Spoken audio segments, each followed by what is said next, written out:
उनके इस प्रकार देखते रहने पर भी वे मुनिगण अपने उनके लिए कुछ पूछताछ किए, और जैसे सुवर्ण और वज्रमय किवारों से युक्त पहली 6 ड्योढ़े लांघ कर आए सर्वत्र समान थी, वे निशंक होकर सर्वत्र बिना किसी तंजज्ञ थे, और ब्रह्मा जी की सृष्टि से आयु में सबसे बड़े होने के में देखने के 5 वर्ष के बालकों से जान पड़ते थे, और दिगंबर वृत्ति से नंग धरंग रहते थे।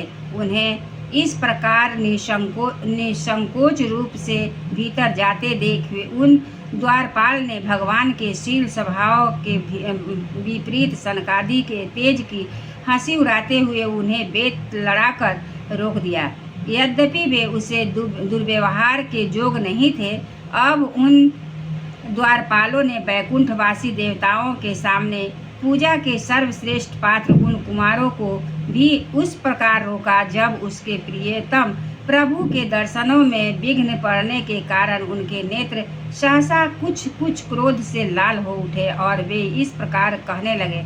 मुनियों ने कहा, अरे द्वारपालों, जो लोग भगवान की महती सेवा के प्रभाव से इस लोक को प्राप्त होकर यहाँ निवास करते हैं, वे तो भगवान के समान ही समदर्शी होते हैं। तुम दोनों भी उन्हीं में से हो, किंतु तुम्हारे स्वभाव में यह विषमता क्यों? भगवान तो परम शांत स्वभाव हैं, उनका किसी से विरोध भी नहीं है। फिर यहाँ ऐसा कौन है जिस पर शंका की जा सके? तुम स्वयं कपटी हो, इसी से अपने यही समान दूसरों पर शंका करते हो। भगवान के उदर में यह सारा ब्रह्मांड स्थित है, इसलिए यहाँ रहने वाले ज्ञानी जन सर्वात्मा श्री हरि से अपना कोई भेद नहीं देखते, बल्कि महाकाश में घटाकाश की भांति उनमें अपना अंतर्भाव देखते हैं। तुम तो देव रूपधारी हो, फिर तुम्हें क्या ऐसा क्या दिखाई देता है जिससे तुमने भगवान के साथ कुछ भेदभाव के कारण होने वाले भय की कल्पना कर ली? तुम हो तो इन भगवान बैकुंठनाथ के पार्षद, किंतु तुम्हारी बुद्धि बहुत मंद है। अतएव तुम्हारा कल्याण करने के लिए हम तुम्हारे अपराध के जोग दंड का विचार करते हैं। तुम अपनी भेद बुद्धि के दोष से इस बैकुंठ लोक से निकलकर उन पापमय जोनियों में जाओ, जहाँ काम, क्रोध, लोभ प्राणियों के ये 3 शत्रु निवास करते हैं।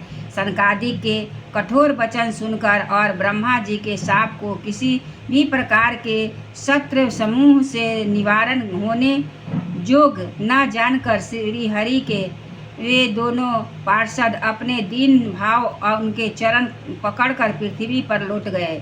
वे जानते थे कि उनके स्वामी श्री हरि भी ब्राह्मणों से बहुत डरते हैं।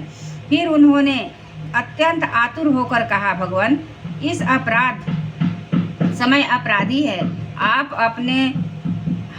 आपने हमें तो दंड दिया है, वह उचित ही है और वह हमें मिलना ही चाहिए। हमने भगवान का अभिप्राय न समझकर उनकी आज्ञा का उल्लंघन किया है। इससे हम जो पाप की लगा है वह आपके दिए हुए दंड से सर्वथा धुल जाएगा, किंतु हमारी इस दुर्दशा का विचार करके यदि करुणावश आपको थोड़ा सा भी अनुताप हो तो ऐसा कृपा कीजिए कि जिससे हम उन अधमाधम जोनियों में जाने पर भी हमें भगवत स्मृति को नष्ट करने वाला मोह न प्राप्त हो। इधर जब साधु जनों के हृदय धन भगवान कमल नाभ को बहुत मालूम हुआ कि मेरे द्वारपालों ने सनकादि साधुओं का अनादर किया है, तब वे लक्ष्मी जी के सहित अपने उन्हीं श्री चरणों में से चलकर ही वहां पहुँचे, जिन्हें परमहंस मुनिजन भी ढूंढते रहते हैं, सहज में पाते नहीं। सनकादि ने देखा कि उनकी समाधि के विषय श्री बैकुंठ धाम स्वयं उनके नेत्र गोचर होकर पधारे हैं। उनके साथ साथ पार्षदगण छत्र चामर आदि लिए चल रहे हैं तथा प्रभु के दोनों और राजहंस के पंखों के समान 2 श्वेत चमर डुलाए जा रहे हैं। उनकी शीतल वायु से उनके श्वेत छत्र लगी हुई मोतियों की झालर हिलती हुई ऐसी शोभा दे रही है मानो चंद्रमा की किरणों में अमृत की बूंदें झर रही है। प्रभु समस्त सद्गुणों के आश्रम हैं। उनकी सौम्य मुख मुद्रा को देखकर जान पड़ता है मानो वे सभी पर अनवरत कृपा सुधा की वर्षा कर रहे हैं। अपनी स्नेहमयी चितवन से ही वे भक्तों को का हृदय स्पर्श कर रहे थे तथा उनके सुविचार श्याम वक्ष स्थल पर स्वर्ण रेखा के रूप में जो साक्षात लक्ष्मी विराजमान थी, उनसे मानो वे समस्त दिव्य लोकों के चूड़ामणि वैकुंठ धाम को सुशोभित कर रहे थे।